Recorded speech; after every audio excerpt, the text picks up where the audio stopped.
अगर ठाकुर जी का स्वभाव मेरे आपके जैसा होता अवगुण देखने का, तो सिद्धि विनायक मंदिर के कपाट कभी नहीं खुलते। गणेश जी बंद करके बैठ जाते, बोले ये योग्य ही नहीं है मेरे सामने खड़े होने के, नहीं दूंगा मैं दर्शन। यदि ठाकुर जी हमारे आपके जैसे स्वभाव के होते तो पंडरीनाथ भगवान के कभी दर्शन नहीं होते। हम मानव हैं, हमको दोष ही दिखता है, और वो भगवान है, वो अत्यंत दोषियों में भी गुण देखते हैं। पूतना मारने के लिए आई थी। अहो वकीयम स्तन कालकूटम जिघांक्षया पाययदाप्य साध्वी लेभे गतिम धातृचितां ततोन्यम कम वा दयालुम शरणं व्रजेम। पूतना अपने पयोधर में विष लगा करके भगवान को मारने के लिए आई, और भगवान ने उसके पयोधर का पान करके उसको कौन सी गति प्रदान की? जो माता यशोदा को प्राप्त होनी चाहिए, जो भगवान की मां को गति प्राप्त होनी चाहिए, ठाकुर जी ने वो गति पूतना को प्रदान कर दी। देवताओं ने ठाकुर जी से प्रश्न किया, आपने ऐसा क्यों किया? आपने पूतना में ऐसा क्या देखा जो उसको मातृगति प्रदान कर दी? भगवान कहते हैं उसका कुल अच्छा नहीं, उसकी जाति अच्छी नहीं, उसका नाम अच्छा नहीं, उसका स्वभाव अच्छा नहीं, उसका कर्म अच्छा नहीं, कुछ भी तो अच्छा नहीं था, फिर उसको गति क्यों प्रदान कर दी आपने? तो भगवान कहते हैं उसकी मारने का तरीका हमको अच्छा लगा। जैसे मां पयोधर पिलाती है, ऐसे पयोधर पिला के मारने आई थी, इसलिए हमको अच्छा लगा। देखो कैसे हैं ठाकुर जी, वो अत्यंत दोषी में भी गुण देखते हैं, और हम अत्यंत गुणवान में भी दोष देखते हैं। इसमें दोष क्या है? इसमें कमी क्या है? इसमें बुराइयां क्या है? इसकी गलतियां क्या है? और यही हमारे भजन का सारा फल नष्ट हो जाता है। इसलिए मैं हमेशा से कहता आया हूं, ये आज की कथा में कह रहा हूं या अपने ऊपर कोई बात रख करके कह रहा हूं, नहीं, मैं प्रिपेयर्ड था कि मेरे पीछे पड़ेंगे लोग, मुझे पता था, मुझे पता था कि ये सब होना है, क्योंकि मैं कथा कहता हूं, और कथा कह नहीं रहा हूं, आपको नहीं सुना रहा हूं, मुझे स्वयं को भी सुनाता हूं। और सत्य बता रहे हैं, ये 10 वर्ष की कथा ही मुझे पिछले 10 दिनों से जिवा रही थी, मेरी ही कथा, कि मैं प्रसन्न हूं, मैं आनंद में हूं, मैं संभला हुआ हूं, मुझे कोई दिक्कत नहीं। क्योंकि कथा ऐसा निर्माण करती है, 2 चीजें आपके चित्त में आती हैं, एक तो दोष दृष्टि खत्म होती है, और दूसरा मौन रहना सीख जाते हो, लेट गो करते हो चीजों को, ठीक है जाने दो, ये दुनिया का अंत नहीं है, दुनिया इससे भी खतरनाक होगी आगे। हम व्यास मंच से बैठ करके कह रहे हैं इससे भी ज्यादा खतरनाक होगी मेरे लिए, आपके लिए, पर आपका उद्देश्य दुनिया है ही नहीं, आपका उद्देश्य दुनिया की प्रसन्नता है ही नहीं, आपका उद्देश्य ये है। इसलिए दुनिया क्या कहे उसकी चिंता मत कीजिएगा, कौन अच्छा कर रहा है कौन बुरा कर रहा है चिंता मत कीजिएगा, अपना समय व्यर्थ मत करो, भजन करो, ठाकुर जी के जीवन उनकी प्राप्ति में लग जाओ आगे।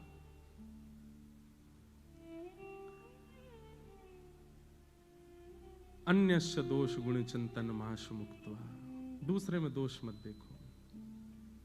पुणे के पास में एक गांव है, उसका नाम है पुरंदरपुर। क्या नाम है? वहां पर एक व्यक्ति रहते थे, उनका नाम था पुरंदर। थे तो वो ब्राह्मण, लेकिन अपने स्वभाव से, अपने कर्म से बिल्कुल दूषित, किसी भी प्रकार से ब्राह्मणत्व उनके अंदर दिखाई नहीं देता था। लेकिन उनकी पत्नी थी सरस्वती बाई। सब लोग इधर देखना, ऊपर वाले भी, बीच वाले भी, नीचे वाले भी, भूवस्व ये भू है तो बीच वाले भुव, ऊपर वाले स्वर्ग, हम पता नहीं कहां वैकुंठ ये वैकुंठ है। हाँ वैकुंठ ही तो है, व्यासपीठ वैकुंठ है, क्योंकि तीनों को देख रही है, भू को भी देख रही है, भुवः को भी देख रही है, स्वर्ग को भी देख रही है। बहुत ध्यान से सुनिएगा, बड़ी प्यारी कथा है, मुझे बहुत प्रिय लगती है। और अब तो ये विराजमान हैं मंच पर, तो इन्हीं का ही प्रसंग चलने वाला है। श्री ज्ञानेश्वर महाराज, ज्ञानेश्वर माउली, जिनको महाराष्ट्र में सब लोग माँ कहते हैं, यही माँ है। और संत श्री तुकाराम जी महाराज, इन दोनों, पूरी दुनिया इनका कीर्तन करती है, ठाकुर जी का, जय जय राम कृष्ण हरि, पर ठाकुर जी इन दोनों का कीर्तन करते हैं। ज्ञानेश्वर माउली, ज्ञानोबा तुकाराम, ज्ञानोबा तुकाराम, ज्ञानोबा तुकाराम, इनका कीर्तन ठाकुर जी करते हैं।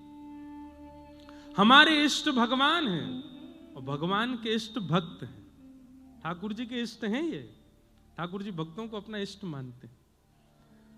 अनुब्रजाम में हम नित्यम पूये ये तन्य रेणु भी, कितना सुंदर भाव कहते हैं ठाकुर जी कि मैं अपने भक्तों के पीछे कैसे चलता हूं, जैसे गैया के पीछे बछड़ा चलता है, उसकी रज में सना हुआ, उसके रज में लिपा हुआ, ऐसे मैं अपने भक्तों के पीछे पीछे चलता हूं। ज्ञानोबा तुकाराम,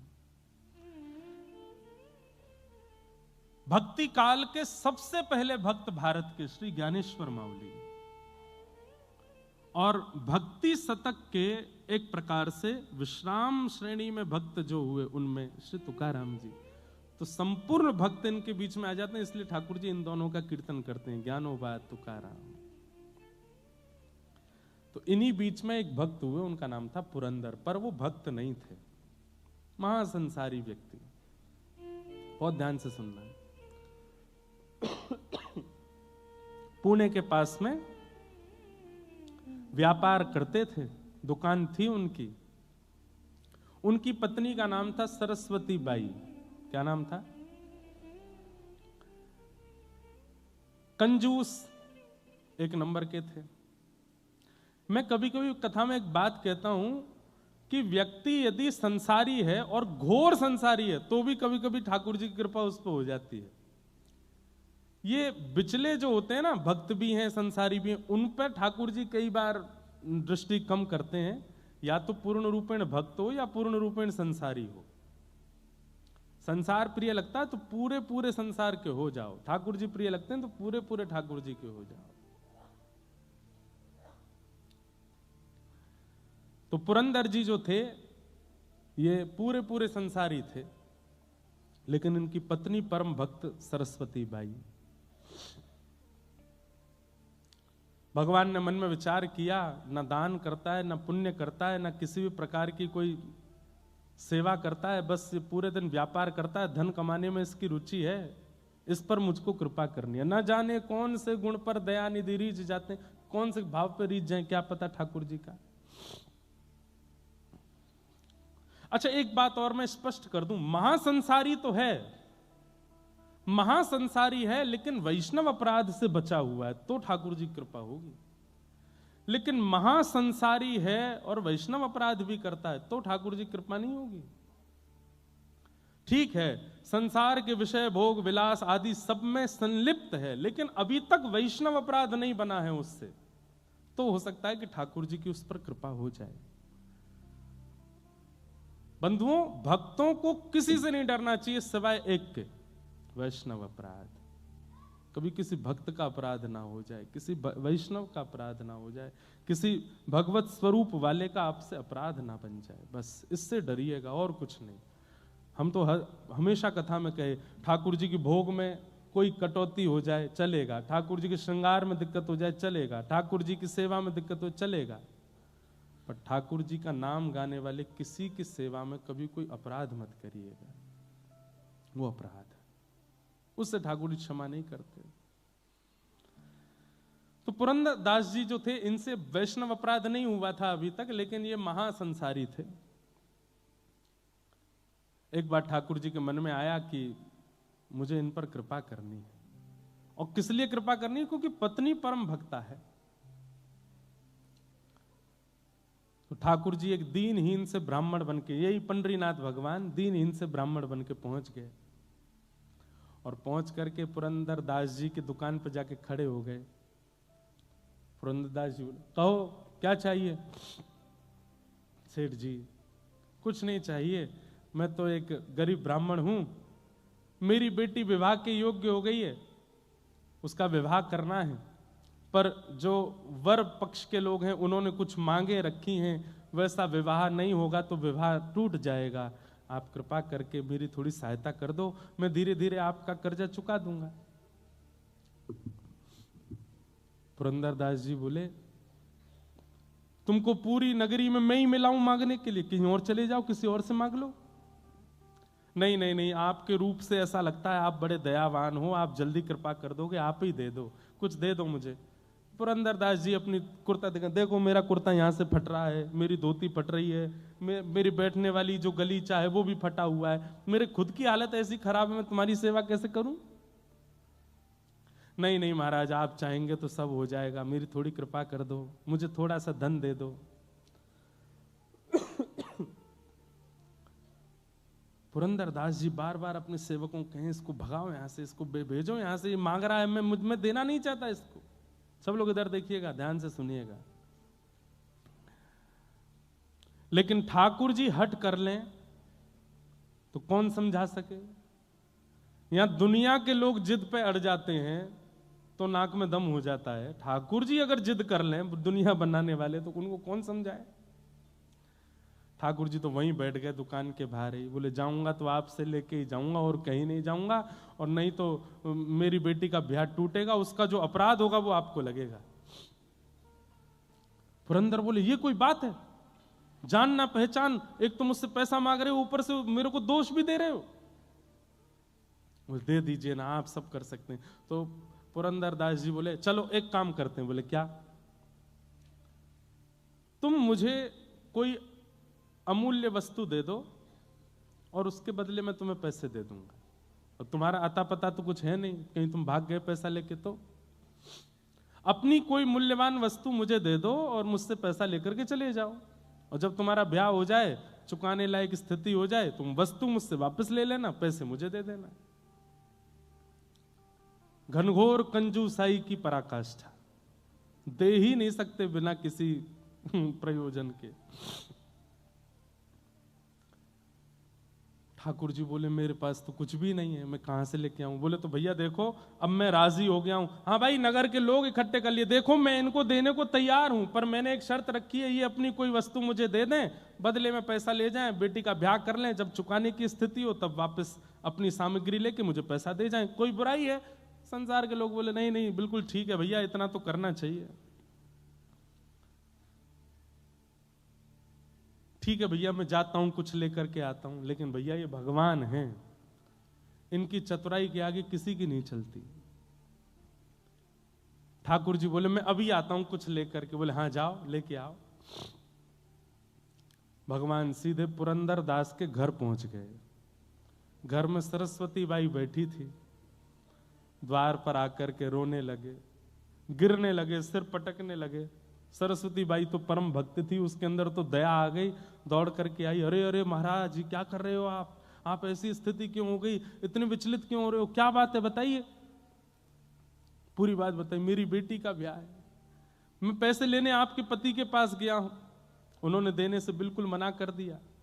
मैं दूसरी जगह गया, वहां भी मना कर दिया। मैं तीसरी जगह गया, मैं पूरे नगर में घूम गया, लेकिन फिर ठाकुर जी एक बात बोले, ये नहीं कहा आपके पति, ये कहा एक राजी हो गया देने को, लेकिन उसने कहा है बदले में कोई वस्तु दो और पैसा ले जाओ। मैं कहां से कोई वस्तु दूं? मेरी बेटी का ब्याह है, कुछ कृपा करो, आप कोई वस्तु मुझको दे दो। सरस्वती बाई बोली कि मेरे पति इतने कंजूस हैं कि मेरे सारे गहने भी तिजोरी में रखते हैं, मैं क्या दूं आपको? लेकिन भक्त का एक स्वभाव होता है, वो किसी के नेत्रों के आंसू देख करके पिघल जाता है। संत हृदय नवनीत समाना, संत का हृदय, भक्त का हृदय मक्खन के जैसा होता है, दूसरे के ताप से पिघल जाता है। सरस्वती बाई देख नहीं पा रही थी जिस विचलनता में वो व्यक्ति था। अपनी नाक में केवल एक कांटा जैसा पहना था सोने का, तुरंत उसको निकाल करके कहा मेरे पास में यही है और कुछ भी नहीं है, अगर इससे आपकी बेटी का ब्याह तो नहीं हो पाएगा पर थोड़ी सहायता तो हो जाएगी, मैं ये आपको दे देती हूं, आप ले जाओ। भगवान बड़े प्रसन्न हो गए, जय हो जय हो, ठीक है, ऐसी थोड़े थोड़े बूंद से ही सागर भर जाएगा, गागर भर जाएगा, आपने थोड़ा दे दिया कोई और दे देगा, लाइए दे दीजिए। नाग का वो सामग्री उतार करके दे दी। ठाकुर जी लेकर के सीधे पुरंदरदास के पास ही पहुंचे। तुमने कहा था कि कोई वस्तु दे दो उसके बदले तुम पैसा दोगे, लो वस्तु, लाओ पैसा दो। पुरंदरदास ने जैसे ही देखा, ये तो मेरी पत्नी का ही नाक का कांटा है, तुम कहां से लाए? बोले इससे तुमको क्या, तुमने कहा था कि वस्तु दो और धन ले जाओ, वस्तु दे दी, अब धन दे दो। भैया ठाकुर जी जैसा स्क्रिप्ट राइटर नहीं देखा मैंने। आपकी बंबई नगरी में एक से एक राइटर होंगे, एक से एक प्रोड्यूसर, डायरेक्टर, स्क्रिप्ट राइटर होंगे, पर ठाकुर जी जैसा कोई नहीं है। हम आप सबकी स्क्रिप्ट इतनी खतरनाक लिख रखी है उन्होंने, कल क्या हो जाए पता नहीं, कुछ पता नहीं है, कब कहां किसके कैसे मोड़ देते हैं। जय हो। ये डायरेक्टर हैं, ये प्रोड्यूसर हैं, लेकिन जैसे वो एक होता है ना, ये तो चलो स्क्रिप्ट वगैरह इन्होंने लिखी, डायरेक्ट आदि इन्होंने की, पर कई बार एक्टर को अपने परफॉर्मेंस देने में थोड़ी दिक्कत होती होगी, तो एक अब मेरे को पता नहीं है इतना ज्यादा, पर बीच कोई सहायक डायरेक्टर भी होता है ना, वो आके समझा दे तुम ऐसा करोगे तो भक्तजन जो है ये सहायक डायरेक्टर हैं, ये आकर के संभालते हैं। बोले घबराओ नहीं, ठाकुर जी ने स्क्रिप्ट भले ही खतरनाक लिखी है लेकिन तुम कर सकते हो। इन भक्तों के चरित्र से हमको एक बल मिल जाता है, हमको एक राह मिल जाती है, हमको थोड़ा संबल मिल जाता है और हम अपनी जीवन की इस मूवी में अच्छा निर्वहन कर लेते हैं। लिखा ठाकुर जी नहीं है सब कुछ, ईच एंड एवरीथिंग, सब कुछ। तो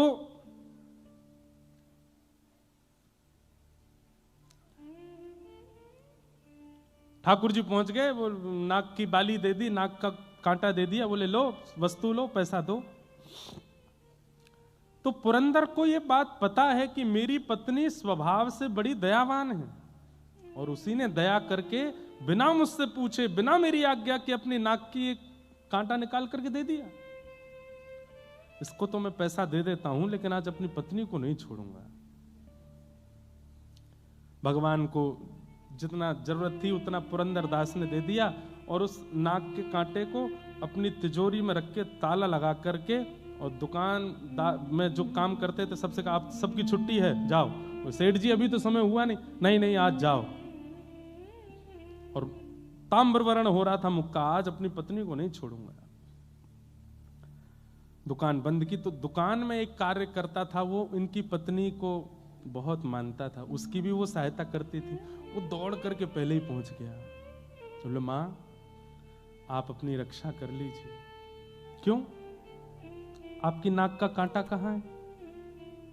बोले वो एक दीनहीन सा ब्राह्मण आया था, उसकी बेटी के ब्याह के लिए कुछ मांग रहा था, मुझे कुछ था नहीं, मैंने दे दिया। बोले उसने जाके आपकी नाक का कांटा ही पुरंदरदास जी को देके पैसा ले लिया। अब वो आपके ऊपर आ रहे हैं, बड़े रोष में हैं और कुछ करने की स्थिति में हैं। मां आप अपनी रक्षा करना। सरस्वती बाई घबरा गई।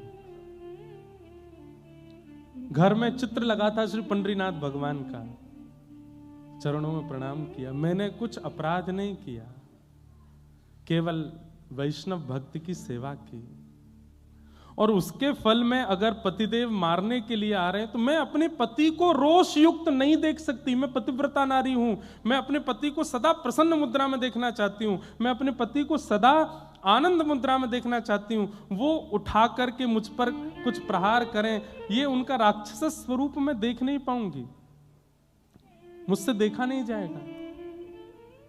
लेकिन वो मानेंगे नहीं, वो आकर के मुझ पर प्रहार करेंगे। मैं उनको उस रूप में नहीं देखना चाहती, इसलिए पंडरीनाथ आत्महत्या करना वैसे तो महापाप की श्रेणी में आता है, पाप नहीं महापाप। 2000 वर्ष के लिए नरक योनि और कितने हजार वर्षों के लिए प्रेत योनि प्राप्त होती है उसको, जो इस प्रकार से आत्महत्या करे। आत्महत्या करना वैसे तो महापाप है, पर मैं अपने पति को इतने रोष में नहीं देख सकती, इसलिए मैं आत्महत्या कर रही हूं। और विष लेकर के अपने मुख की ओर जैसे ही लेने लगी, नेत्रों से आंसू, सामने पंडरीनाथ भगवान का चित्र है और बार बार कह रही है, पंडरीनाथ मुझे क्षमा कर देना, मुझसे अपराध, मैंने अपराध नहीं किया, लेकिन मैं अपने पति को ऐसे नहीं देख सकती। जैसे ही विषपान करने लगी, इतनी खन्न से आवाज हुई, ऊपर से ठाकुर जी के चित्रपट के पास से ही वो नाग का कांटा आकर के कटोरी में गिरा, और जैसे ही वो कांटा कटोरी में आकर के गिरा, इतने में ही पति का आना हुआ। पति ने आकर के किवाड़ बंद करी, ढूंढने लगा कोई सामग्री मिले मुझे, और कुछ हाथ में लेकर के खड़ा हो गया सामने। ए सरस्वती बाई जी, तेरे नाक का कांटा कहां है, जल्दी दिखा मुझे। उसने तुरंत कटोरी में जो विष था उसमें हाथ डाल करके निकाला और दिखा दिया, बोले ये है। पुरंदरदास बोले इधर दिखा, देख करके देखा तो वही कांटा था। बोले असंभव, ये हो ही नहीं सकता, ये तो मैं अपनी तिजोरी में रख करके ताला लगा करके आया हूं, तेरे पास कैसे आ गया। रुक, यहीं रुक, मैं अभी आता हूं। दौड़ करके अपनी दुकान पर फिर से गए, दुकान खोल करके तिजोरी खोल करके देखा तो कांटा वहां नहीं था। लौट करके आए, ये कैसा जादू सीख के आई है तू, वो कांटा मेरे पास मैंने बंद करके रखा, तेरे पास दोबारा कैसे आया, और ये सब व्यवस्था कैसे बनी, मुझे जल्दी बता। नेत्र भर गए आंसुओं से और चरण पकड़ करके बोली, सब पंडरीनाथ की कृपा है। एक विरक्त एक परम ब्राह्मण मेरे द्वार पर आके रोने लगा, मैंने उसको दिया, मुझे पता चला कि उसने वो कांटा जाके आपको दिया और आप रोष में मुझे मारने आ रहे हैं। मैं आपको उस रूप में नहीं देखना चाहती थी, इसलिए विषपान कर रही थी, पंडरीनाथ के सामने रो रही थी कि हे पंडरीनाथ, मैं अपने पति को ऐसे नहीं देख सकती, मैं आत्महत्या कर रही हूं। उसी समय पता नहीं कहां से ये कटोरी में गिर गया। मुझे तो ऐसा लगता है वो ब्राह्मण कोई और नहीं थे, वो साक्षात पंडरीनाथ ही थे। मुझे और आपको अपने चरणों में लगाने के लिए, स्वीकार करने के लिए, अंगीकार करने के लिए ये पूरी लीला की थी। पुरंदरदास के नेत्र बंद हो गए और वो छवि दिखने लगी, कैसे मेरी दुकान पर आकर के बार बार कह रहे थे कि धन दे दो, मेरी बेटी का ब्याह है उसके लिए थोड़ी सेवा कर दो। वो स्वरूप बार बार दिखे, और जो वृद्ध ब्राह्मण का स्वरूप था वो नेत्रों में अब वृद्ध ब्राह्मण नहीं दिख रहा है, सांवरे सलोने ठाकुर जी ही दिख रहे हैं कि वही द्वार पर खड़े थे, वही मांग रहे थे, वही बार बार जिद कर रहे थे। पुरंदरदास रोने लगा, पत्नी का हाथ पकड़ा, देवी अभी चलो। बोले कहां? बोले पंढरपुर चलो। उसी समय अपनी पत्नी के साथ घर बार सब छोड़ करके पंढरपुर चले गए, और ईंट पर खड़े हुए अपनी भुजा पर हाथ रख करके श्री पंडरीनाथ भगवान के सामने जाकर के पुरंदरदास ने अपने जीवन का शेष समय ठाकुर जी को अर्पित कर दिया। ठाकुर जी के जीवन को अर्पित हो गए। कान पकड़ के क्षमा मांगी, नाथ मुझे क्षमा कर दो, मैंने अपराध किया। और पुरंदरदास जी का फिर नियम हो गया, हर दिन जाते और ठाकुर जी से केवल क्षमा मांग करके ये कहते, मुझे दंड दीजिए, मुझे दंड दीजिए। जितना मेरी दृष्टि में मुझे समझ में आया, अधिक भी हो सकते हैं। भगवान से पीड़ा दो लोगों ने मांगी है, या तो द्वापर युग में कुंती ने मांगी है, या कलयुग में पुरंदरदास ने मांगी है। ठाकुर जी से पीड़ा मांगी। वहां कुंती भगवान से कहती है कि नाथ मेरे जीवन में पीड़ा दे दीजिए, दुख दे दीजिए, दारिद्र्य दे दीजिए, कष्ट दे दीजिए। और यहां पुरंदरदास नित्य पंडरीनाथ भगवान से कहते हैं कि मुझे कष्ट दे दीजिए, दुख दे दीजिए। क्यों? क्योंकि मैंने आपके रूप को नहीं पहचाना, आपके स्वरूप को नहीं जाना। नित्य ठाकुर जी से प्रार्थना करते। एक दिन ठाकुर जी प्रसन्न होकर प्रकट हो गए और प्रकट होकर के बोले, ए पुरंदरदास, क्या रोज कहता है कि मुझे कष्ट दे दो, मुझे दंड दे दो। बोले, प्रभु जब तक दंड नहीं दोगे मेरे हृदय को शांति नहीं मिलेगी। बंधुओं, ये भी एक वैष्णव का स्वरूप है। बहुत ध्यान से सुनिएगा। गलती करने के बाद अपने अपराध का बोध तो सबको हो जाता है, पर अपराध बोध में ठाकुर जी से प्रार्थना करना कि इस अपराध का थोड़ा दंड मुझे दीजिए, ये वैष्णव ही कर सकता है। संसारी व्यक्ति तो भागेगा, मैंने कुछ नहीं किया, और किया तो क्या, मैंने स्वीकार कर लिया, अब मुझे दंड नहीं मिलना चाहिए, अब मुझे पीड़ा नहीं मिलनी चाहिए। पर वैष्णव तो उसके प्रति दंड मांगता है कि मुझे दंड दीजिए। हमारे वृंदावन की भोरी सखी गाती हैं, ऐसो दुख दीजो ही अमार, ऐसो दुख दीजो ही, बिन पद कंज छटा दृग देखे, बिन पद छटा दृग देखे, को सुहावे नाही, ओ को सुहावे नाही, ऐसो दुख दीजो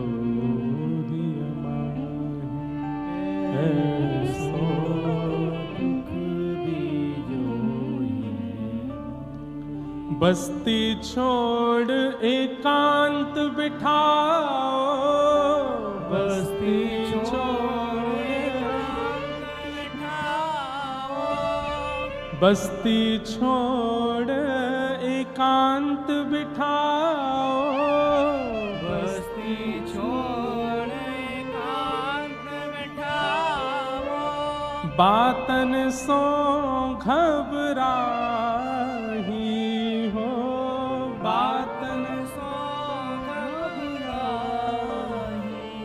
भोरिए से दुख बिन प्यारी, भोरिए से दुख बिन प्यारी, जीवन व्यर्थ गवाही, ऐसो दुख दीजो ही अमार, ऐसो दुख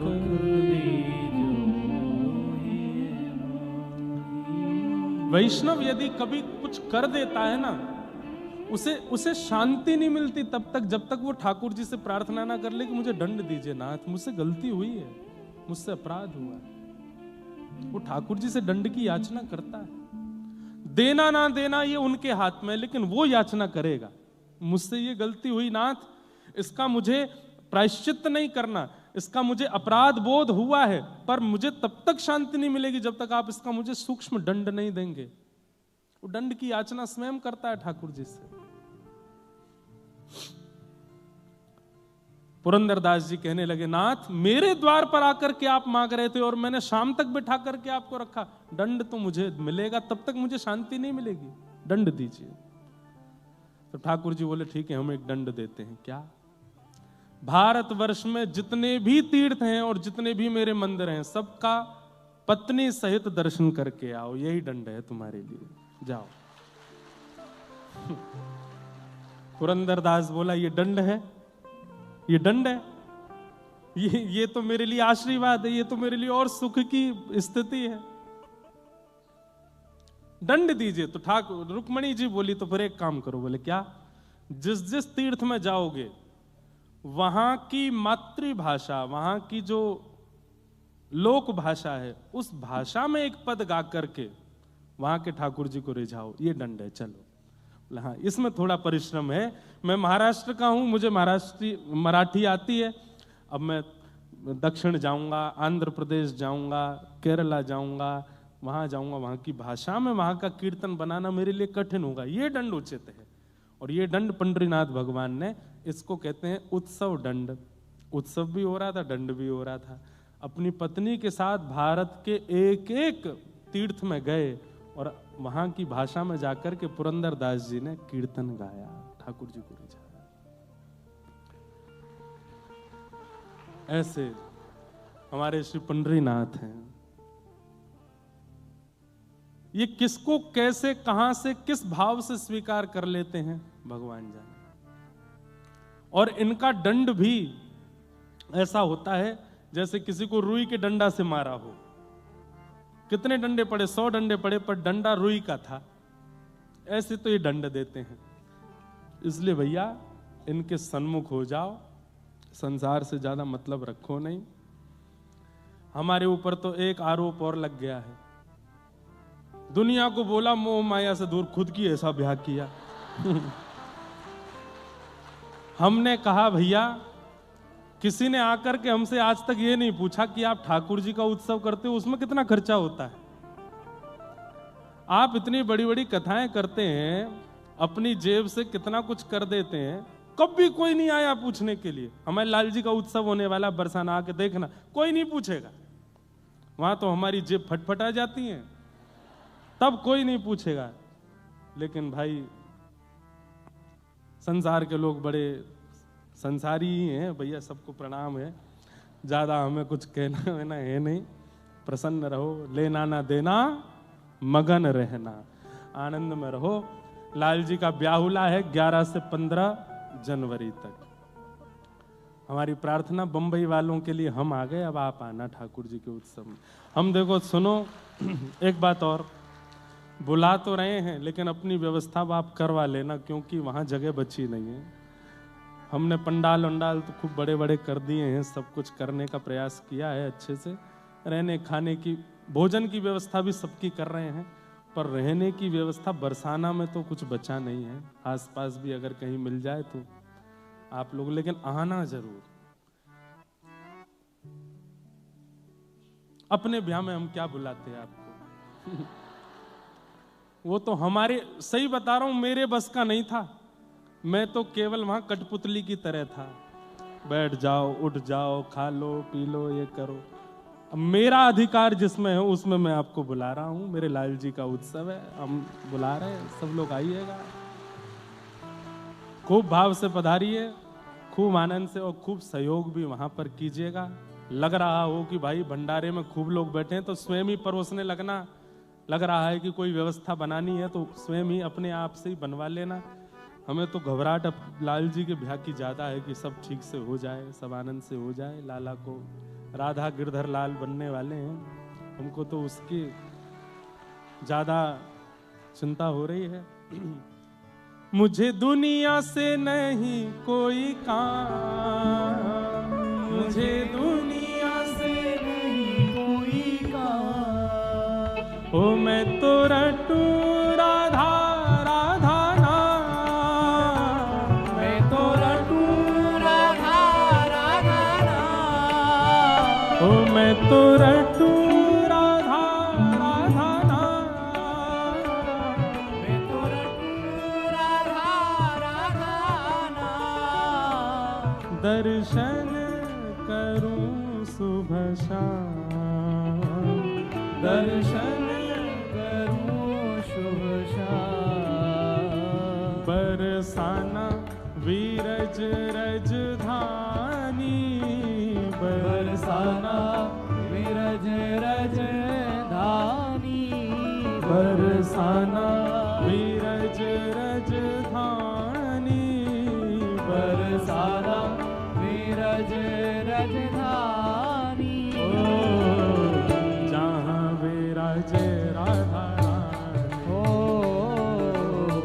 जहाँ विराजे राधा रानी। मुंबई की कथा तब सार्थक मानिएगा, मुंबई की कथा तब सार्थक मानिएगा कि यहाँ बैठे बैठे लगे ही नहीं कि हम मुंबई में हैं, ऐसा लगे कि ब्रजमंडल में बैठे हैं। ओ मेरो मन लगो बरसाने में, जहाँ विराजे राधा रानी। मेरो मन लगो बरसाने में, जहाँ विराजे राधा रानी। ओ मेरो मन बरसाने में, जहाँ विराजे राधा रानी। मेरो मन लग्यो बरसाने में, जहाँ विराजे राधा रानी।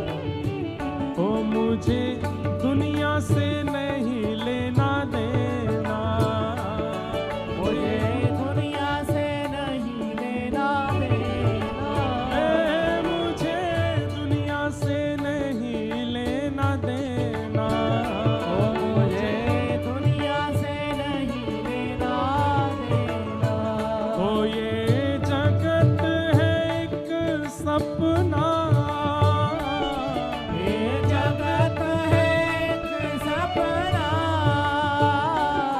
ये जगत है एक सपना, ये जगत है एक सपना। यहाँ कोई नहीं अपना, यहाँ कोई नहीं अपना। ये वाली पंक्ति तो जोर से गाओ ने। हो यहाँ कोई नहीं अपना, ओ यहाँ कोई नहीं अपना। सिवाय इसके मेरी अपनी वृषभानु दुलारी, मेरी अपनी वृषभानु, दुलारी, ओ मेरी अपनी वृषभानु दुलारी, मेरी अपनी वृषभानु दुलारी, हे वृषभानु दुलारी, वृषभानु दुलारी, वृषभानु दुलारी, वृषभानु दुलारी।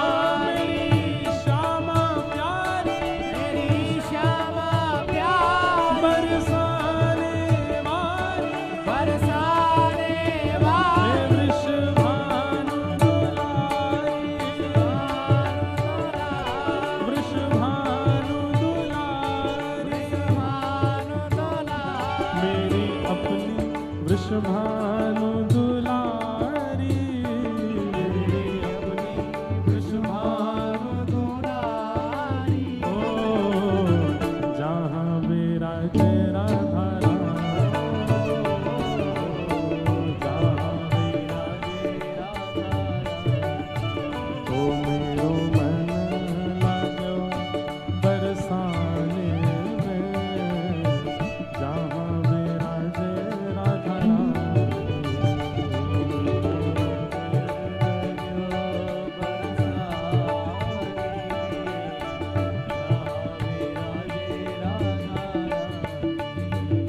मन हटो है दुनिया दारी से, मन हटो है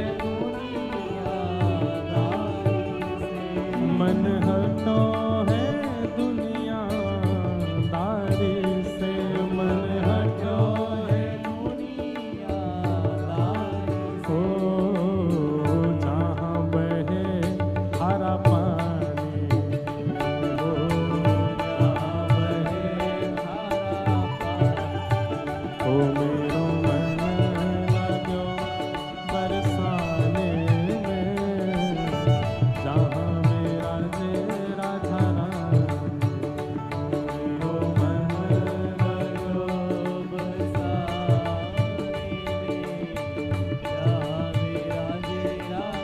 राधे राधे राधे राधे राधे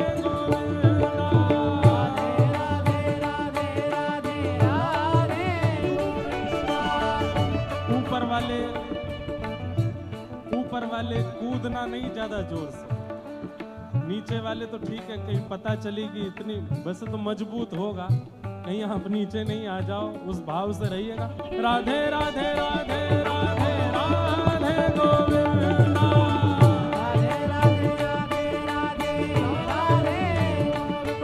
भज राधे राधे राधे राधे राधे गोविंदा,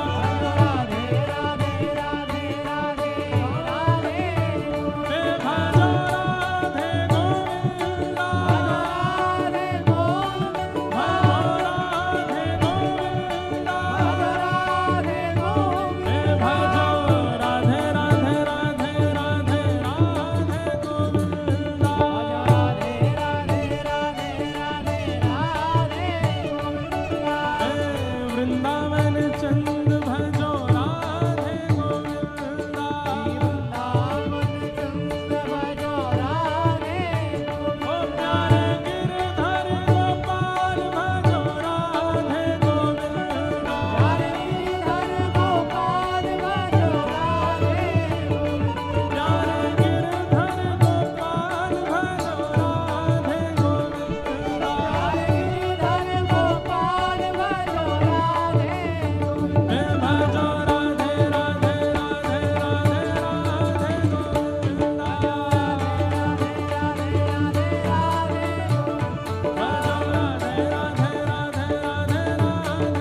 सच्चिदानंद रूपाय विश्वोत्पत्त्यादि हेतवे तापत्रय विनाशाय श्री कृष्णाय वयं यं प्रव्रजन्तमनुपेतुमपेतकृत्यम् द्वैपायनो विरह कातर्या जुहाव पुत्रेति तन्मयतया तर्वोऽभिनेदु तं सर्वभूतहृदयं मुनिमानतोऽस्मि। सच्चिदानंद रूपाय, भगवान के 3 प्रकार के रूप बताए गए, सत्य, चैतन्य और आनंद। 3 प्रकार के कर्म बताए गए, विश्वोत्पत्त्यादि हेतवे, और 3 गुण बताए, तापत्रय विनाशाय। ऐसे श्री कृष्णाय, हम सब ऐसे श्री कृष्ण को वयम नमः प्रणाम करते। भगवान के 3 रूप, स्वरूप ठाकुर जी के अनेक हैं। जाकी रही भावना जैसी, प्रभु मूरत देखी तिन तैसी। जिसकी जैसी भावना है वैसे ठाकुर जी उसके स्वरूप में आते हैं। आपके महाराष्ट्र में पंढरपुर में पंडरीनाथ विठ्ठल भगवान बन के विराजमान है। दक्षिण में आप चले जाओगे, गुरुवायूर में ठाकुर जी छोटे कन्हैया के रूप में विराजमान हैं। उडुपी कृष्ण, वहां के स्वरूप अलग हैं। पद्मनाभ में ठाकुर जी का अलग स्वरूप है। श्रीरंगम में ठाकुर जी का अलग स्वरूप है। श्रीनाथ जी में ठाकुर जी का अलग स्वरूप है। द्वारिका में अलग स्वरूप है। बद्रीनाथ में अलग स्वरूप है। ठाकुर जी के स्वरूप अनेक हैं, पर अनेक स्वरूपों में ठाकुर जी मूल रूप से 3 ही रूप वाले हैं, सत्य, चैतन्य और आनंद। सबसे पहला, ठाकुर जी सत्य हैं। एक बात बहुत ध्यान से सुनिएगा, ये 3 प्रकार की धारणा है जो प्रत्येक भक्त के अंदर अपने ठाकुर जी के प्रति होनी चाहिए। बहुत ध्यान से सुनिए। आप लड्डू गोपाल की सेवा करते हैं, आप मुरली मनोहर ठाकुर जी की सेवा करते हैं, आप चित्रपट के ठाकुर जी की सेवा करते हैं, आप श्रीनाथ जी की सेवा करते हैं। ये 3 प्रकार की धारणा आपके चित्त में होनी चाहिए। अपने ठाकुर जी के प्रति सत्य भाव, सत्य। मुझे दुनिया को सफाई देने की आवश्यकता नहीं, ये सब जानते हैं और इनको पता है। इसके बाद किसी और को पता हो ये आवश्यक नहीं। अब मेरे अंदर तो बार बार पद ही आते हैं।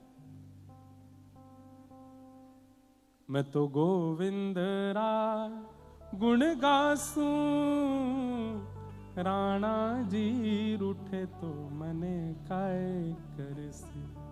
मैं तो गोविंद रा गुण गासूं, राणा जी रूठे तो। हम गोविंद का गुण गा रहे हैं, अब दुनिया से हमको क्या। ये राणा कौन है? ये सब संसार के लोग ही राणा हैं। राणा भेजा विष का प्याला, पीकर मीरा नाची रे।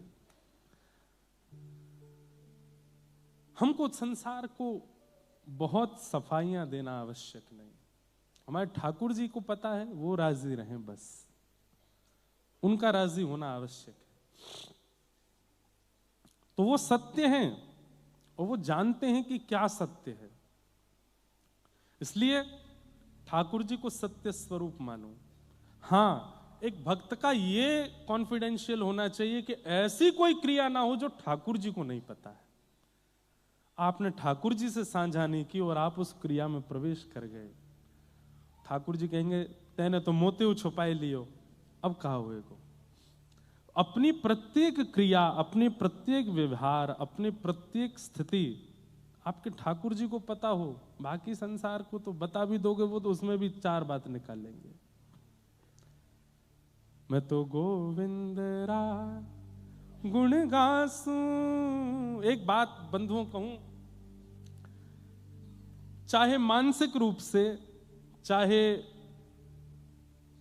व्यवहारिक रूप से, चाहे आर्थिक रूप से, चाहे शारीरिक रूप से, किसी की भी पीड़ा है, कोई पीड़ा से बच नहीं रहा है, यह बात निश्चित है। किसी को मानसिक पीड़ा है, किसी को शारीरिक पीड़ा है, किसी को आर्थिक पीड़ा है, किसी को संबंधों की पीड़ा है, किसी को संसार के दोषों की पीड़ा है, सब पीड़ा में है। पीड़ा निवृत्ति की कथा ही है, कथा ही आपको उस पीड़ा से बचा सकती है, उस पीड़ा से आपको आनंद दे सकती है। उसमें भी अगर आप भक्त चरित्र कहो तो मीराबाई के पदों को गाया कीजिए एकांत में बैठ करके। हमने तो इतने मीराबाई के पद गाए हैं, और ये मीराबाई के पद ही सहायक बने हैं हर स्थिति में। राम नाम रा जहाज चला स्या, राम नाम रा जहाज चला सा, मैं तो भव सागर तर जासूं, मैं तो भव सागर तर जासूं, मैं तो गोविंद रा गुण गासूं, राणा जी रूठे तो मने काए कर से, मैं तो गोविंद रा गुण गासूं।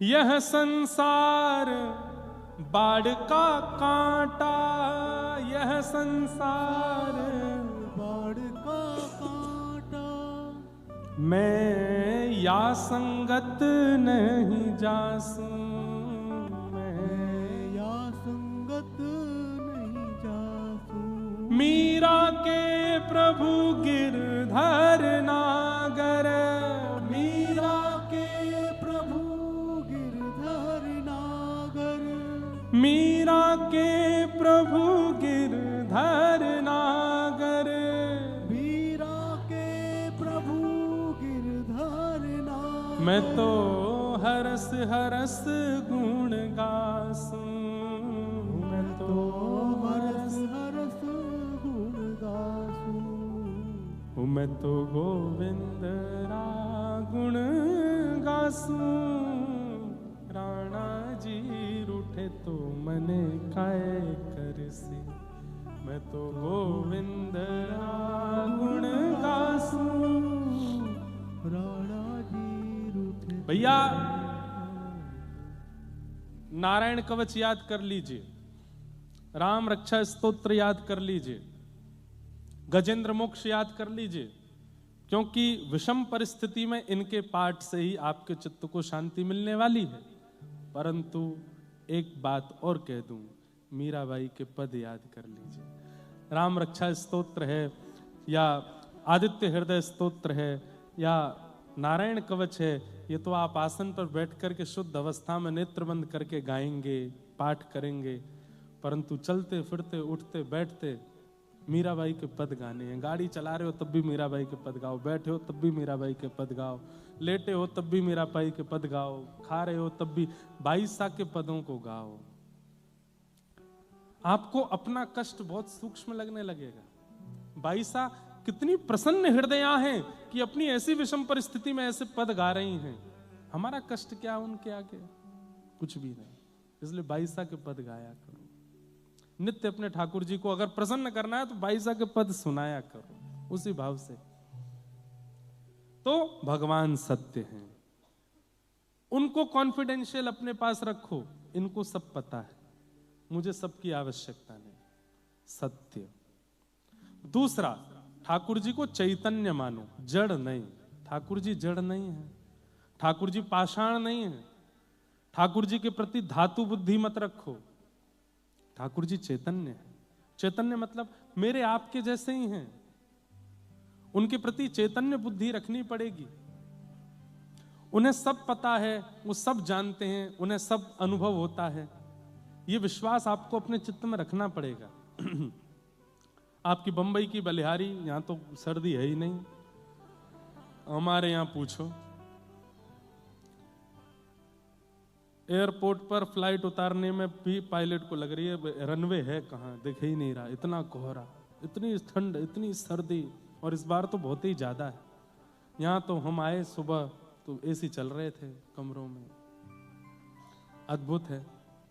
परंतु परिस्थिति अनुसार अपने ठाकुर जी की सेवा करना उसी भाव से जैसा मौसम है, जैसा अनुकूल है।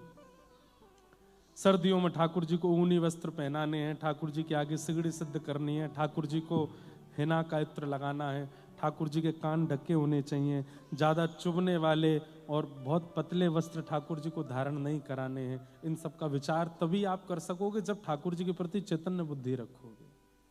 अगर उनके प्रति आपकी धातु बुद्धि है, उनके प्रति पाषाण बुद्धि है, तो आप ठाकुर जी को कुछ भी पहनाओगे, कुछ भी खिलाओगे। लेकिन उनके प्रति आपकी चेतन, जैसे सामान्य सी बात है, मां अपने पुत्र के प्रति, उसको सिखाना नहीं पड़ता, वो अपने आप सीख जाती है। रो रहा है, मां को पता चल जाता है इसके कान में दर्द हो रहा होगा, इसको भूख लग रही होगी, इसको प्यास लग रही होगी, इसको नींद आ रही होगी। कैसे पता चल जाता है मां को? अभी तो जन्म दिया आपने, आपको कैसे पता? वो तो बोल भी नहीं रहा, तो आपको कैसे पता कि उसको क्या हो रहा है? क्योंकि आप मन, बुद्धि, आत्मा सबसे उसको अपना मान चुके हो और आपके चित्त में ये भावना है कि ये चैतन्य है। इसलिए उसकी प्रत्येक प्रतिक्रिया आपको संकेत कर देती है कि मेरी ये आवश्यकता है, इसको पूरी करो। और मां करती है और वो शांत भी हो जाता है। ठाकुर जी के प्रति हम लोग असमंजस में क्यों रह जाते हैं? क्योंकि कहीं ना कहीं सूक्ष्म बुद्धि में ये भाव आ जाता है कि है तो ये धातु ही, है तो ये पाषाण ही, और पाषाण बुद्धि आते ही आपकी सेवा में दोष आने लगता है। आज तक भी अगर पाषाण बुद्धि रखिए तो अब मत रखिए, अब सुधार कर लीजिए। अब उनके प्रति वही बुद्धि रखो, वही भाव रखो जो एक चैतन्य व्यक्ति के प्रति होता है। सेवा अपने आप होने लगेगी। तो ये 3 धारणा मैं बता रहा हूं जो प्रत्येक भक्त के चित्त में होनी चाहिए। पहली, सत्य ठाकुर जी के प्रति। दूसरा, चैतन्य, ठाकुर जी चैतन्य। और तीसरा, ठाकुर जी आनंद। अच्छा, एक बात,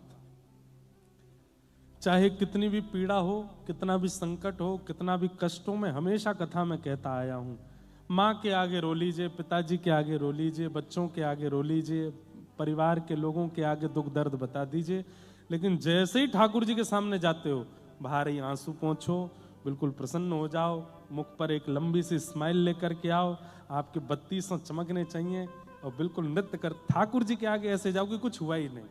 जैसे ये एक स्वभाव है, सांसारिक स्वभाव है कि आप जिससे बहुत प्रेम करते हैं उसको अपना दुख पता नहीं लगने देते। मां को पीड़ा है और मां को पता है कि मेरी पीड़ा बच्चों को पता चली तो चिंता करेंगे, तो मां उनको बताती नहीं है। बेटा कहीं बाहर पड़ता है, उसको बहुत दिक्कतें हो रही हैं, मां रोज फोन करती है, तो बेटा मां को बताता नहीं कि दूर बैठी चिंता करेगी। ठाकुर जी को क्यों सब बता देते हो आप? अधिकतर सिद्धिविनायक चले जाइए, महालक्ष्मी चले जाइए, पंढरपुर चले जाइए, किसी भी मंदिर में चले जाइए, 90% आदमी अपने दुख सुनाने के लिए आता है। जहां से ठाकुर जी दिखने शुरू होते हैं, ठाकुर जी ऐसा ऐसा उसने कर दिया है, पड़ोसी ने इतना कर दिया है, यहाँ पे ये हो गया है, पत्नी ऐसा व्यवहार करती है, बच्चे ऐसे कर रहे हैं, ये कर रहे हैं, वो कर रहे हैं, प्लीज आप कृपा करो ना ठाकुर जी, थोड़ा कर देना ना, कृपा थोड़ा थोड़ा देख लीजिए ना, मेरे ऊपर थोड़ा अनुग्रह कीजिए ठाकुर जी। हे सिद्धिविनायक भगवान। सिद्धिविनायक भगवान से ज्यादा भीड़ तो बाहर बैठे हुए मूषक के कान में रहते हैं। वो मूषक भगवान जो बाहर बैठे हैं उनके कान में लोग बात छोड़ ही नहीं रहे हैं कान। एक बार मैं गया, जब भी मुंबई कथा होती जाता हूं दर्शन करने, तो बाहर आके देखा तो मूषक भगवान के कान में सब बोल रहे होते हैं। मुझे बहुत देर हो गई खड़े खड़े, मैंने कि मैडम की लिस्ट ही नहीं पूरी हो रही, पूरी बिल्डिंग की शिकायत कर दी है, गार्ड ऐसा करता है, वो ऐसा करता है, ये ऐसा करता है, वो ऐसा करता है, सबकी शिकायतें कर दी। 90% व्यक्ति अपने दुख सुनाने जाता है मंदिर। क्यों? इसका मतलब ये प्रेम नहीं है। भाई वकीलों को दुख सुनाया जाता है, डॉक्टरों को दुख सुनाया जाता है, जो प्रोफेशनल होते हैं जिनसे आपका आत्म संबंध नहीं है उनको दुख सुनाया जाता है, उनको पीड़ा बताई जाती है।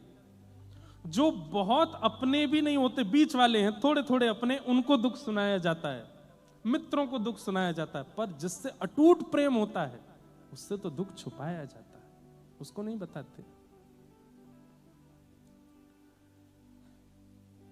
मैं तो कहता हूं ठाकुर जी के आगे ऐसे मत जाओ, आज से ये बदल दीजिए नियम। सिद्धिविनायक जाइएगा, हर बार मूषक के कान छोड़े ही नहीं थे आपने, इस बार पकड़ना ही नहीं, और पकड़ो भी तो ये कहना आप और गणपति जी आनंद में रहो, बस यही चाहिए और कुछ नहीं। आप प्रसन्न रहो, खूब बढ़िया प्रेम से सुबह शाम मोदक पाया करो, खूब आनंद में रहा करो और कुछ नहीं। हम आनंद में, हम प्रसन्न हैं। भले ही आज सुबह भोजन नहीं मिला है आपको, फिर भी ठाकुर जी से कहो हम प्रसन्न हैं, आपकी रजा में राजी है नाथ। भोजन नहीं मिला तो क्या हुआ, श्वास तो चल रही है, देख तो रहे हैं, हाथ पैर तो सलामत हैं, बुद्धि तो है, मन तो है, आज नहीं तो कल मिलेगा, सब कृपा है नाथ। बंधुओं, प्रेमी को कष्ट होने के बाद भी जब कष्ट नहीं बताया जाता, प्रेमी उसको आभास हो जाता है, उसको पता तो चल जाता है कि है कष्ट में, लेकिन बता नहीं रहा है। तो वह प्रेमी भी क्या करता है कि आपको पता ना चले और आपका कष्ट दूर हो जाए, उसकी योजना वो बनाते हैं। क्यों ठाकुर जी के आगे अपनी लिस्ट सुनानी? मैं तो कितने दिन से कथा में कहता आया हूं, ठाकुर जी को जाके अपनी मत सुनाओ, ठाकुर जी से जाके उनकी पूछा करो। जनाबाई जब जब दर्शन करने जाती, छोटी सी जना, पंडरीनाथ भगवान को देख के और ऐसे हाथ करके खड़े हैं पंडरीनाथ भगवान, और जनाबाई देख करके कहती है पूरे दिन ऐसे खड़े रहते हो, दर्द नहीं होता पैर में? हाँ, इतने सारे वैष्णव भक्त आपको प्रणाम करने आ जाते, थोड़ी देर बैठ जाओ। पुजारियों से कहती है इनके पीछे थोड़ा मसनद लगा दो, आज भी पंडरीनाथ भगवान मसनद लगा के खड़े होते हैं। इनके नीचे थोड़ी गद्दी रख दो, थोड़ी देर के लिए मंदिर बंद कर दो, इनको बैठा दो, इनके पैर में थोड़ी मालिश करो, थक गए होंगे। इतनी चिंता जनाबाई करती है ठाकुर जी की कि जनाबाई के पास अर्धरात्रि में ठाकुर जी पहुंच जाते हैं और गोद में, जनाबाई की गोद में पैर रख करके कहते हैं दबा ले, तुझे बहुत चिंता होती, चल तू ही दबा पैर। हम अपने सुनाने से फुर्सत नहीं मिलती, ठाकुर जी को नहीं। आप कितने भी कष्ट में आ जाओ बंधुओं,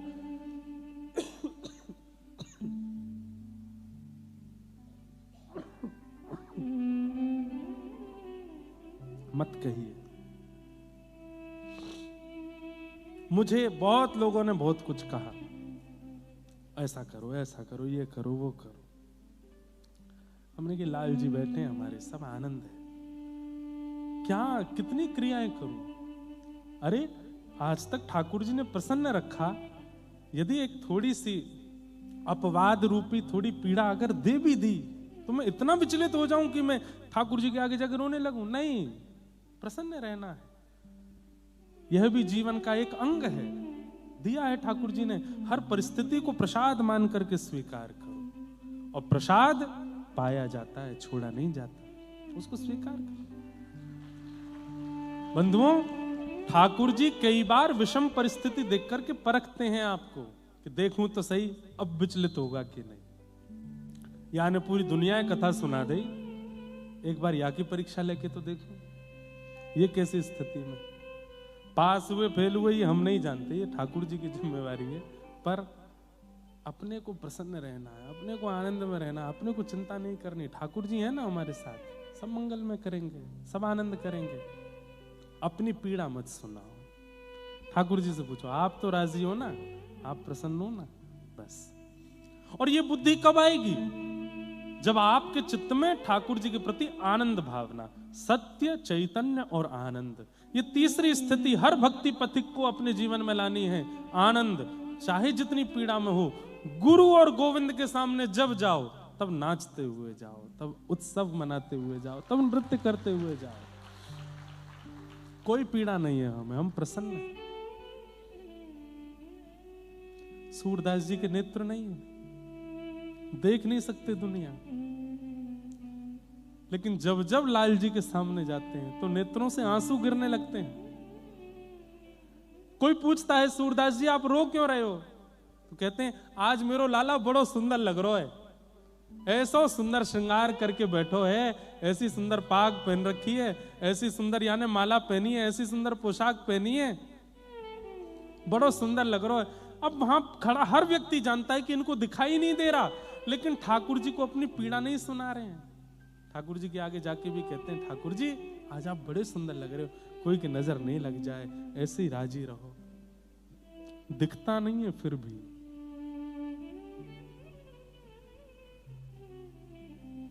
हम भी ऐसे ही बन जाए, अपनी पीड़ा नहीं, ठाकुर जी के सामने प्रसन्न रहो। सत्य, चैतन्य और आनंद, इन तीन भावों को धारण करो। ठाकुर जी के प्रति सत्य, उनको बताओ।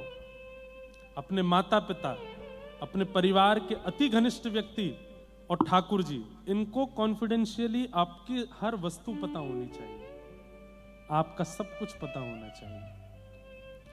दूसरा, ठाकुर जी के प्रति चैतन्य भावना। वो चैतन्य है, वो जड़ नहीं है, वो धातु नहीं है, वो साक्षात चैतन्य है। मैं एक बात कहता हूं कथा में, ठाकुर जी ऐसे ही क्यों बैठे, लड्डू गोपाल, नवनीत प्रियालाल, ये पंडरीनाथ भगवान ऐसे ही क्यों खड़े हैं, श्रीनाथ जी ऐसे ही क्यों हैं, ये हमारे साथ गेम खेल रहे हैं स्टैचू वाला। स्टैचू गेम खेला, एक व्यक्ति 10 गिनती करता है, 1 2 3 4 5 6 7 8 9 10, और पीछे खड़े जो लोग हैं वो अलग अलग आकृति बनाते हैं, और जैसे ही 10 होता है वो कहता है स्टैचू, भैया नेक धीमो, नेक धीमो, और स्टैचू बोलते सब अलग अलग आकृति। अब जिसने गिनती गिनी उसका काम क्या है, इनको हंसाओ। अब घर के सब लोग जब खेलते हैं तो अलग अलग मुद्रा बना लेते हैं, और वो जाकर के छूना नहीं है, केवल बातों से और अपनी क्रिया से उसको हंसाना है। और घर के वो सारे सदस्य अलग अलग मुद्रा बना लेते हैं, वो जाकर के उनके कभी कुछ करेगा, कभी कोई बात बोल देता है, कभी कुछ, और जो हंस जाता है वो आउट। ऐसे ही भारतवर्ष में कश्मीर से लेकर के कन्याकुमारी तक सारे ठाकुर जी स्टैचू बन के खड़े हैं। कोई यूं खड़ा है, कोई यूं लेटा है, कोई ऐसे है, कोई ऐसे है, कोई ऐसे है। और हम आप सब लोगों को एक टास्क दिया गया है, बुलवा के दिखाओ, हंसा के दिखाओ, चला के दिखाओ। आप कहोगे आप तो ऐसे ही रहते हो, नहीं, जनाबाई ने चलवाया था, ज्ञानेश्वर मौलवी ने बुलवाया था, तुकाराम जी ने तो नचवाया था, पंडरीनाथ नाचने लगे थे इनके कीर्तन में।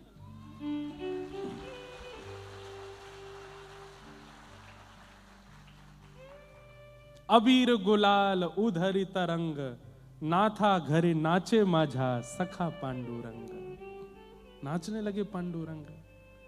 वो कितनी सुंदर कथा है। ऐसे ही खड़े थे रुक्मणी विठल, रात्रि का, संध्या का समय, लाखों की तादाद में लोग दर्शन के लिए खड़े, और दूर श्री तुकाराम जी महाराज इतनी ही सभा को लेकर के कीर्तन गा रहे थे। खड़े खड़े ठाकुर जी हिलने लगे। बगल में खड़ी रुक्मणी जी बोली क्या कर रहे हो, इतने सारे लोग दर्शन करने आए हैं आपके, मुझसे रुका नहीं जा रहा, क्या हो गया? वो तुकाराम कीर्तन कर रहा है, मेरा मन हो रहा है मैं जाके मैं भी नाच लूं वहां पे। रुक्मणी जी बोली और इतने लाख लोग जो दर्शन करने के लिए आए ये कहां जाएंगे? बोले इनकी व्यवस्था तो कुछ हो जाएगी, ये तो थोड़ी देर प्रतीक्षा भी कर लेंगे, पर मुझसे रुका नहीं जा रहा। मैं पूरे दिन खड़ा रहता हूं, कभी कुछ नहीं बोलता, आज मेरा मन हो रहा है कि मैं जाके थोड़ा नृत्य कर लूं। रुक्मणी जी बोली इनको दर्शन नहीं मिलेगा, और वहां जो कीर्तन कर रहे हैं आपको देख करके सब कीर्तन छोड़ देंगे, सब आपके पीछे पड़ जाएंगे, विघ्न डालोगे कीर्तन में।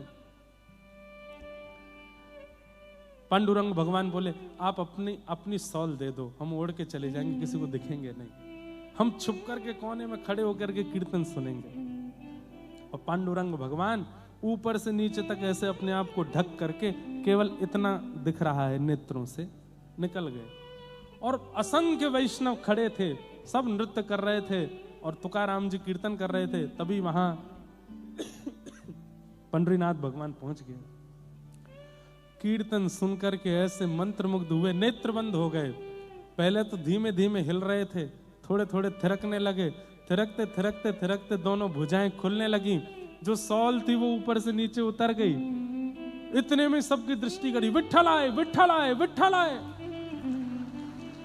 और ठाकुर जी ने धीमे धीमे घूमना शुरू किया, अपने कमर पे हाथ धर के ऐसे घूमने लगे। घूमते घूमते घूमते ऐसी गति पकड़ी, महाराज कोने में खड़े थे, बीच में आ गए। चारों तरफ वैष्णव भक्तों का जमावड़ा है। नामदेव जी, तुकाराम जी गा रहे हैं और श्री पंडरीनाथ भगवान उछल उछल करके नृत्य कर रहे हैं। नृत्य करते करते बगलबंदी के छोड़ खुलने लगे, ठाकुर जी के वस्त्र उतरने लगे। ऐसा नृत्य किया तुकाराम जी के कीर्तन में। एक बार तुकाराम जी के कीर्तन में जो मृदंग बजाते हैं, तबला ढोलक बजाने वाले हमारे सब संगीतज्ञ, ऐसे ही एक मृदंग बजाता था। वो इतना अच्छा मृदंग बजाता था कि उसके मृदंग के बिना कीर्तन में सुख ही नहीं मिलता था। आज वो बीमार पड़ गया और तुकाराम जी का पुणे में कहीं कीर्तन था। तुकाराम जी बोले आज कीर्तन कैसे होगा। तुकाराम जी के कीर्तन में लोग नहीं आते थे, लोग तो बहुत आते थे, पर पंडरीनाथ भी आते थे ना। पूरी व्यवस्था पंडरीनाथ भगवान ही देखते थे कि आज के कीर्तन में कोई विघ्न नहीं आना चाहिए। आयोजक कोई है, सुनने वाले कोई है, पर मूल आधार यही है कि छुप करके ठाकुर जी आते हैं कीर्तन और कथाओं में। यहां पे भी बैठे हैं कहीं, हमें पता नहीं है, पर बैठे हैं। और तुकाराम जी के कीर्तन में ठाकुर जी पहुंचे। एक एक चीज ठाकुर जी देखते हैं। सब ठीक है ना, वैसा ही सुख मिलना चाहिए जैसा परसों के कीर्तन में मिला था, तभी नाचने में सुख मिलेगा। सब देखा तो देखा, संगीतज्ञों में मृदंग वाले भैया नहीं है। तुरंत ठाकुर जी, हवा की गति है, वो तो भगवान है, तुरंत पहुंच के घर जाके देखा तो वो तो बीमार पड़ा था। बाकी के संगीतज्ञों ने जाके कहा भैया आज तुम नहीं आओगे। बोले मेरे तो उठा ही नहीं जा रहा, बुखार चढ़ा है, मैं तो नहीं आ पाऊंगा, आज कोई और व्यवस्था कर लो। सब संगीतज्ञ आ गए। तुकाराम जी मंच पे आके बोले कहाँ भैया मृदंग वाले भैया नहीं आए। बोले उनको तो बहुत तेज बुखार है, वो नहीं आ पा रहे। इतने में ही देखा घुंघराले केस थे मृदंग वाले भैया के भी, ऐसे ही घुंघराले केस, और आज तो अलग ही चमक रहा है, ऐसा ललाट पर तेज, और इतनी फुर्ती से दौड़ता हुआ आ रहा है। अरे तुकाराम जी रुक जा, आ गया, मैं आ गया, अभी आता हूं। और लेकर के मृदंग अपनी गोद में, आज जैसे ही तिरकट देना प्रारंभ किया महाराज, बिना कीर्तन के झूमने लगे सब लोग। ऐसा मृदंग बजाया, ऐसा मृदंग बजाया कि आज के कीर्तन में तुकाराम जी भी नृत्य करने लगे। कीर्तन पूर्ण हुआ। तुकाराम जी बोले मैंने इतने कीर्तन किए पर ऐसा सुख मुझे कभी नहीं मिला जैसा आज मिला। सब संगीतज्ञों को धन्यवाद बोले। मृदंग वाले भैया कहां गए? बोले वो तो बजा के चला गया। सब बोले भैया उसको जाके धन्यवाद कह देना। बाकी के संगीतज्ञ उसके घर गए, बोले तुम बड़ी जल्दी भाग के आ गए कीर्तन से। तुकाराम जी ने बहुत धन्यवाद किया, आज बहुत आनंद आया। बोले अच्छा, मेरे बिना आनंद आया आप लोगों को? संगीतज्ञ बोले तुम्हारे बिना, तुम तो आए थे, आज तो तुम्हारे केश अलग ही लहक रहे थे, आज तो तुम्हारी तिरकट अलग ही चल रही थी, आज तो तुम अलग ही महक रहे थे, सुगंधी भी तुम में से बड़ी बढ़िया आ रही थी। यहाँ आके रजाई ओढ़ के पड़ गए फिर से? अरे फिर से नहीं पड़ा, मैं सुबह से उठा ही नहीं हूं, मैं यहीं पड़ा हूं, तेज बुखार है, आज मैं कीर्तन में आया ही नहीं हूं। ये बात जाकर के जब सबने तुकाराम जी को बताई, नेत्र सजल हो गए। बोले आज मृदंग वादन करने स्वयं पंडरीनाथ आए थे। तो कैसे कह सकते हो आप कि ये ऐसे ही रहते हैं? अरे हम खेल में हार रहे हैं, इसलिए ये ऐसे ही रहते हैं। हम इनको बुलवा ही नहीं पा रहे, हम इनको चलवा ही नहीं पा रहे, हम इनको नचा ही नहीं पा रहे। इन भक्तों ने नचाया भी, बुलवाया भी, चलाया भी, सब क्रिया कराई। ये चैतन्य है, पर हमारे साथ जड़त्व का खेल खेल रहे हैं, स्टैचू खेल खेल रहे हैं। इन्हें कर दो चैतन्य, अपने कीर्तन से, अपने भजन से, अपने भाव से कर दो इनको चैतन्य। हमारा उद्देश्य मुक्ति प्राप्ति बाद में है, पहले इनको चैतन्य देखना है, ये पहले है। सच्चिदानंद रूपाय विश्वोत्पत्त्यादि हेतवे, विश्व की उत्पत्ति, पालन और संहार जो करते हैं, तापत्रय विनाशाय श्री कृष्णाय वयम नमः। ऐसे श्री कृष्ण को हम बारंबार प्रणाम करते हैं, वंदन करते हैं। भागवत जी का महात्मा आज हम लोग थोड़ा सा सुन लें, उसके बाद कल से कथा का यहाँ प्रारंभ। बंधुओं, 4 बजे कथा में आने का समय है। आप सब लोग अपनी व्यवस्था अनुसार 4 बजे तक यहाँ उपस्थित हो जाएं। 4 साढ़े 4 के बीच में हम भी आ जाया करेंगे और जब तक मन भाव चलेगा तब तक कथाएं किया करेंगे आनंद से। कल से संख्या और बढ़ने वाली है, उसकी व्यवस्था भी यहाँ बन जाएगी। आप सब लोग अपने साथ में कुछ ना कुछ ऐसी जगह रखना कि उनको भी बैठने को जगह मिल सके और खूब भाव खूब प्रेम से कथा में आइएगा। महात्म का हम लोग थोड़ा सा चिंतन कर लें। श्रीमद् भागवत का महत्व क्या है, श्रीमद् भागवत का उद्देश्य क्या है, उस विषय में महात्म सुनाया गया। संसार में सबसे बड़ा भय क्या है बताइए? मृत्यु का भय। किसी को, कई लोग बोलते जरूर है हमको डर नहीं लगता मरने से, पर यह बात बिल्कुल असत्य है। मृत्यु से सबको भय लगता है, चाहे कितना भी दुखी व्यक्ति हो, चाहे कितना भी सुखी व्यक्ति हो, चाहे कितना भी, सबको मृत्यु का भय होता ही है। और मृत्यु का सबसे पहला भय पता है कैसे? कोई बैठा हो, अचानक से मक्खी उसकी आंख की तरफ आ जाए, अपने आप ऐसे होगा, ये मृत्यु का भय करा रहा है आपसे। आप एक मक्खी से भी डर जाते हैं। अभी आप लोग सब यहां सभागृह में बैठे हैं, ज्यादा नहीं 100 मधुमक्खियां अगर अंदर आ जाएं, भागने लगोगे सब। क्यों? मृत्यु का भय। एक सर्प आ जाए, अरे एक छिपकली आ जाए, तो ही उछल उछल करके भागोगे। मृत्यु का भय सबको होता है। मृत्यु का भय सबसे उच्च भय है, परंतु उस मृत्यु के भय को अवसर में परिवर्तित करके उस भय का जो नाश करे वो श्रीमद् भागवत की कथा है। मतलब अभी आपके और मेरे मन में मृत्यु का मतलब मौत है, संसार का विनाश है, हमारे जीवन का अंत है। पर भक्त के लिए मृत्यु ये सब नहीं है। भक्त क्या सोचता है? मृत्यु क्या है? मृत्यु क्या है? मेरे प्रियतम का बुलावा है, मेरे प्रियतम के पास जाने का अवसर है। एक पद में कथा में गाया करता हूं, याद आ जाए तो पूरा सुनाऊंगा। हमारे भारत में एक बहुत अच्छे महापुरुष हुए श्री हनुमान प्रसाद पोद्दार जी, उनका ये पद है। भक्ति करने वाले के लिए मृत्यु क्या है? चलवा पिया के देश, चलवा पिया के देश, सजनी चलवा पिया के, सजनी चलवा पिया के। मोए भी 1 महीना बाद माइक मिलो है ना, तो रह रह करके भाव निकल रहे हैं। अच्छा एक बात और कहें, हम ना विचार करके नहीं बोलते, जो आता जाता है सन्मुख सबको स्पर्श कर देते हैं। और ये पद सब जगह प्रकट नहीं होते हैं, कहीं कहीं होते हैं, इसलिए गा लीजिए, बहुत सुंदर पद है। भक्ति करने वाले के लिए मृत्यु क्या है? वो यही विचार करता है कि मृत्यु क्या है? मेरे प्रियतम का बुलावा है, उस दिन मैं अपने प्रियतम के देश चला जाऊंगा या चली जाऊंगी।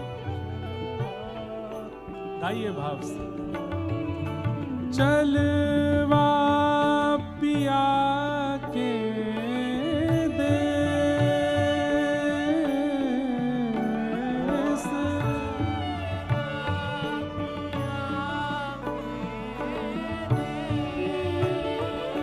एक बात आप लोग जब गाते हैं ना, मन होता है कि सबकी एक साथ ऐसे बलैया लें। इतने अच्छे हैं आप लोग, ठाकुर जी करे आपके कंठ में सदा सरस्वती विराजी रहे, ऐसे ही गाते रहो। गाइए, सजनी चलवा पिया के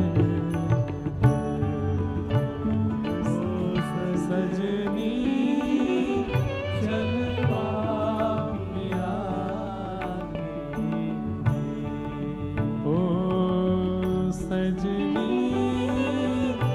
चलवा पिया के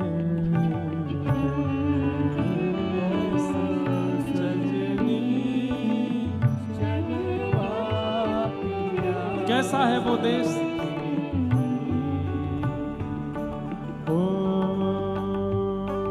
जहाँ ना मोह ममता की रजनी जहाँ ना मोह ममता की रजनी जहाँ ना मोह ममता की रजनी जहाँ ना मोह ममता की रजनी मतलब रस्सी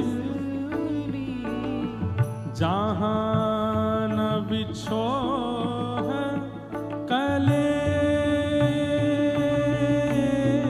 कलेश जहाँ न बिछो और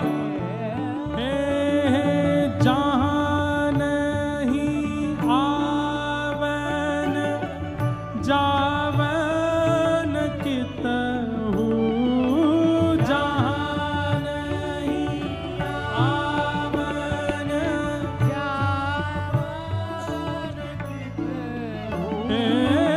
जहाँ नहीं आवन जावन कितहु जहाँ नहीं आवन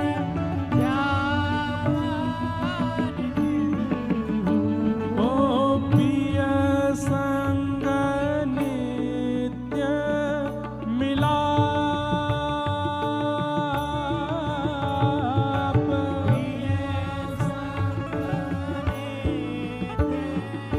एक बात और कह दूं बहुत दिन बाद ये बात मुझे याद आई है कह देता हूं और केवल बात नहीं है वास्तविकता है